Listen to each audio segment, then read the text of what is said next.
नमस्कार दोस्तों।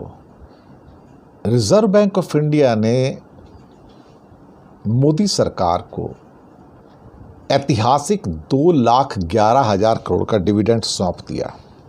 कहाँ से भैया इतने पैसे लाते हो? 2,11,000 करोड़। तो जनता से टैक्स मत लो फिर। अगर इतना ही डिविडेंड मिल रहा है, बैंकों से भी मिल रहा है, आरबीआई से भी मिल रहा है, तो भैया हमसे क्यों टैक्स ले रहे हो? थोड़ा और छपवा लो वहाँ से, 5-7 लाख करोड़ ले लो, 10 लाख करोड़ ले लो, कम से कम हमें राहत दे दो थोड़ी सी।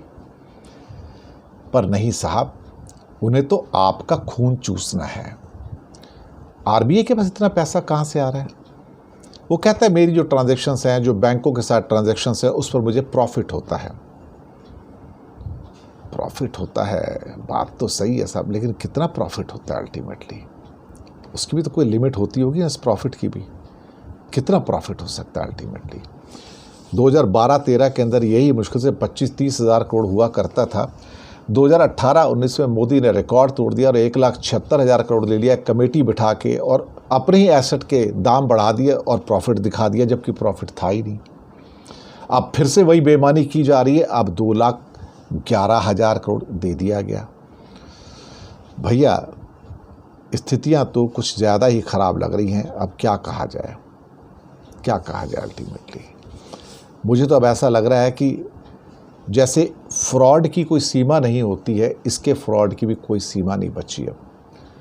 Modi government is basically the government of frauds, और उसके पास एक ऐसा गवर्नर है शक्तिकांता दास नाम का, जो इतिहास का स्टूडेंट रहा था, जिसने इकोनॉमी कभी पढ़ी नहीं, लेकिन वो नोट छाप कर मोदी को दे रहा है। कहता है मैं डिविडेंड दे दूंगा, जो होगा देखा जाएगा।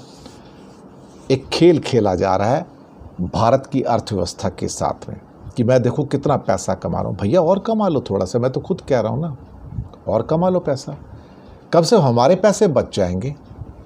2-2 लाख करोड़ दे के भी एजुकेशन का बजट नहीं बढ़ता है साहब। 2-2 लाख करोड़ का डिविडेंड दे के भी हेल्थ का बजट नहीं बढ़ता है साहब। ये इनके दोस्तों अडानी अंबानी के लिए चाहिए, उनकी पेमेंट जो करनी है। अब हज़ारों लाखों करोड़ के जो एडवर्टाइजमेंट दिए मोदी के सरकार ने, उसका पेमेंट भी तो करना है। पेमेंट करने के लिए पैसे चाहिए।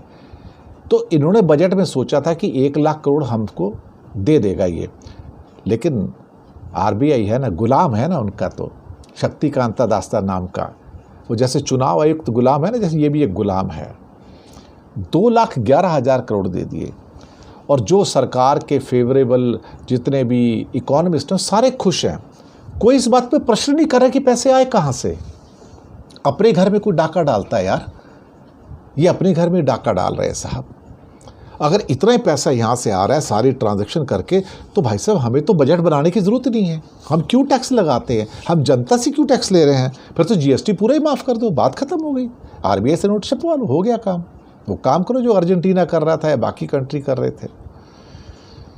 क्या कहूँ मैं, कोई शब्द नहीं है मेरे पास, कोई शब्द नहीं है। अपने घर को कोई लूट सकता है तो वो मोदी सरकार है, और उस लुटवाने में जो दूसरा उसका साथी है शक्तिकांता दास, आरबीआई का गवर्नर, वो कहता है मैं दे दूंगा ना, अपना घर लूटना है ना, कोई बात नहीं, मैं चाबी देता हूँ, अलमारी खोलो, जितना चाहिए निकाल लो पैसा। This is the key here, this is the key here. शुक्रिया।